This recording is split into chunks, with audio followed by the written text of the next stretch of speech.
So movie గురించి అంటే normally ఇండస్ట్రీలో మీకు ఫ్రెండ్స్ ఉంటారు అందరికీ కూడా. సో కాంప్లిమెంట్స్ మీరు పర్సనలీ మీరు పోస్టర్ రిలీజ్ చేయించడం కానీ ట్రైలర్ లాంచ్ అప్పుడు కానీ సో మీకు బాగా సపోర్ట్గా ఉన్నది ఎవరు? అందరూ సపోర్ట్ చేశాను మేడం. అంటే మ్యాక్సిమం పరిచయం ఉన్న ప్రతి ఒక్కరు కూడా టైటిల్ పెట్టిన కాడి నుంచి అంత పాజిటివ్ వైబ్ ఉంది కదా, దాన్ని అంతా ఎంకరేజ్ చేశారు. ఓకే, అంత మేము అనుకున్నట్టుగా అనుకున్న టైంలో షూటింగ్ చేసాం. ట్రైలర్ లాంచ్ చేసినప్పుడు కానీ సాంగ్స్ లాంచ్ చేసినప్పుడు కానీ మాకు ఆ బజ్ శర్వానంద్, అల్లరి నరేష్ గారు, విశ్వక్షేమి గారు అంతా వచ్చి ఎంకరేజ్ చేశారు. అలానే ఫస్ట్ పబ్లిసిటీ అనిల్ రావుపూడి గారితో స్టార్ట్ చేసాం.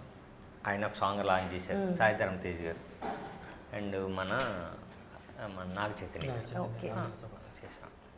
బీమ్స్ గారి గురించి అంటే తన మ్యూజిక్ ఎలా అనిపించింది? బీమ్స్ అది చెప్పండి. మీరు చెప్పండి. దాదా సాపాల్కి గురించి అంటే భీమ్స్ గారు మేము కరెక్ట్గా ధమాకా రిలీజ్కి ఒక 2 months బిఫోర్ మేము కథ చెప్పటం. అంటే భీమ్స్ గారు బేసిక్గా నాకు మంచి ఫ్రెండ్. ఓకే, విండ్ అవడంతో ధమాకాని మించి ఇచ్చారు మాకు సాంగ్స్. దీంట్లో 4 songs ఉన్నాయి. 4 songs కూడా ధమాకాని మించే ఉంటాయి సాంగ్స్. మీకు ఆల్రెడీ మీరు యూట్యూబ్లో 3 songs మంచి రెస్పాన్స్ కూడా. అవును. ఓకే, కింద కమెంట్స్ కూడా చేస్తున్నారు కామారెడ్డియన్స్ అని చెప్పి కనెక్ట్ అయ్యారు. కనెక్ట్ అయ్యారండి. సో అంటే ఈ మధ్య కాలంలో ఎక్కువగా చూసుకుంటే ఆ నేటివిటీకి ఎక్కువ టచ్ ఉన్న వాళ్ళు కూడా వాళ్ళు ఎక్కువ కనెక్ట్ అవుతున్నారు. సో అలాంటి మీరు స్పెసిఫిక్గా కామారెడ్డి అని మెన్షన్ చేయడానికి రీజన్? అట్లా ఏం లేదు, సిటీకి నియరెస్ట్ అని. నియరెస్ట్ టౌన్ అక్కడ ఒక ఇంజనీరింగ్ చదివిన ఏరియా కాబట్టి ఆ టౌన్ తీసుకోవడం. ఓకే, సో మొత్తానికి మూవీ చూసుకుంటే అంటే నార్మలీ కాకుండా ఇప్పుడు మసాలా మాస్ ఇవన్నీ చాలా చాలా జానరాస్ వస్తాయి. లవ్ స్టోరీ ఉంటుంది.